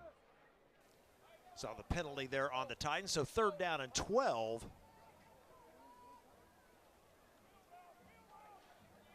It's interesting how the district sort of mapped out. You have 4 games a week, and then you have a team that will get a bye. Naaman gets the bye this week. Wiley and East have already experienced their byes. Saw the quarterback keeper there, Romeo Johnson. Nice gain of about 7 yards, but still well shy of the 1st down. So they're going to bring the punt unit on to punt it away here on 4th down. I just, you're going to go back, and if you're Coach Martinez and the Titans, you're going to look back, particularly the first 2 or 3 drives when guys were still pinning their ears back and really giving it the old college try. And you're going to take some really good plays out of this particular game. There were 4 great pass plays early on, particularly those middle screens that they were lining up and executing, and some of the slants. They're going to take the film and they're going to say, hey, this is what we need to do, but we got to have more of that. And even though you're down 3 scores, have the wherewithal to understand that we shouldn't be down. Number one, we shouldn't be down 3 scores. Right. Number 2, it doesn't make any difference what the score is. we're going to come out here, we're going to go hard every single time. I think that's Coach Martinez's biggest challenge, particularly now. You know, they're 5 minutes away from having been shut out, 3 straight weeks, and outscored over 150 to nothing right here. It's hard. Coach Martinez may have the hardest job in the district. He may have the hardest job right now in the district, keeping his guys motivated and playing hard all the way through the fourth quarter. 1st and 10, handoff goes once again to Amon Graham. We just saw him with the touchdown run moments ago, and he's going to gain about 3 on that first down. And I agree with you 100%, Scott, and that is the biggest challenge I think he's got, is how do you keep your players' heads up here through these first 3 weeks when they've really gotten outplayed, outmatched, through these first 3 games of district play. And a lot of that's done in practice, and I really like how they've plucked him from Plano ISD and put him in this spot after Coach Ragsdale left. They found a really good coach, and if anybody can turn him around, he can. You know, and he's got a tough job. There were players going back into summer workouts and even the fall camp that sometimes decided, that this may not be a day I want to show up to practice. Yep. And to Coach Martinez's credit, there was a consequence for that. We mentioned earlier in the broadcast, there were a couple players that hadn't missed first halves and the first half of a couple of weeks because of breaking team rules. And it takes a lot of courage as a head coach to hold your players accountable. You want them to try hard. You got to keep them fighting hard, but at the same time, they have to know you love them. And the more discipline you can give them, the more they know. They may not like it in the moment, but they will, over the long term, they'll realize, hey, Coach loved us. Saw Sanders on that run pass option, kept it to the left side, and here on 3rd down and 5, a nice handoff once again to the running back Amon Graham. He's going to pick up the first down. We're approaching 3 minutes remaining here in the game. Let's take a look at that last one. I really like what Graham has brought. I love how he gets upfield. I mean, he doesn't dance. He's a one-cut guy. Find that hole, hit it, keep the feet moving, get as much as I can. This has to be, for sure, his big shining moment of the season at this point. And I got to believe that there may be some moments later on this season where, Coach St. Hilaire says, hey, you know what? Graham had a great week. Let's get him back in there. 1st and 10 at the Titan 31 for the Patriots. There's a snap. They're going to hand it off to Graham again. This time the hole closes a little quicker. Gain of only 1 on the carry. Stopped on the 30. And I'm looking at Graham's totals right here, the rushing for Lakeview Centennial. And, you see where Graham is one of about 7 different guys that they've given the football to. And 3 carries, 35 yards, averaging close to 12 yards per carry with a touchdown mixed in there. I don't care how you slice it. That'll play. Yeah, absolutely it will. 2nd down and 9 for the Patriots. Patriots, again, looking to move to 2-1 here in district play. They've got a big game next week against Wiley, so see the quarterback take a knee. I think he felt like there was a jump offside as well, although no flag on the play. Well, the one thing that Coach St. Hilaire and Coach Martinez will be able to teach this group is, yes, he was offside. It's 62-0. There's a minute and a half to go. They're not going to call that. And they didn't. So you're exactly right. It's interesting. Officials don't call everything they see. They have to officiate games with common sense. Yep. So, and you're asking, so are you telling me they don't throw every pen? They don't throw every flag. They don't. They see infractions. They have to decide, should I throw it here? Does it really matter that much? Should we just keep the game? They have to manage the game like a quarterback manages the game. Absolutely. The old saying, you could call holding on every play. Yeah, no, that's true. And just like you said, I mean, they really, are tactical on where they're making the calls. And, yes. if it's a really important part of the game, you're exactly right. 3rd down 11 here. We're going to see another knee taken by Lakeview. Again, quickly, Lakeview, will move to 2-1 in district play. They will face Wiley next week. That's going to be a huge game, huge contest for both teams. Again, Wiley is 1-0 right now, so we'll see what happens after tomorrow night on where they stand. But a big game for them next week. Now, South Garland, on the other hand, again, they're going to move to 0-3 in district play. So next week becomes a must-win for the Titans if they want any shot at the playoffs whatsoever, and they will face Rowlett, who again we'll see tomorrow night against Garland. You see the two teams come to the middle of the field here. We'll run down the final 15 seconds for the handshake. Final thoughts tonight, Scott? Well, I just thought that Lakeview Centennial kind of came out, made the plays when they needed to, scored on their first 5 drives, and put the game away early. They weren't flawless by any stretch, and they've got some things to work on, but I think Lakeview Centennial needed a game like this, quite honestly, after that hard loss to Garland last week. They needed something like this. On the flip side, I thought South Garland got better tonight. I know it's hard to believe that when you get beat 62-0, but there's some things that Coach Martinez will take away from this, and they'll be able to build on. Big win for the Patriots tonight. They move to 2-1 in district play. South Garland falls to 0-3. Our final score, the Lakeview Centennial Patriots 62, the South Garland Titans nothing. We'll see you next time on GRS TV.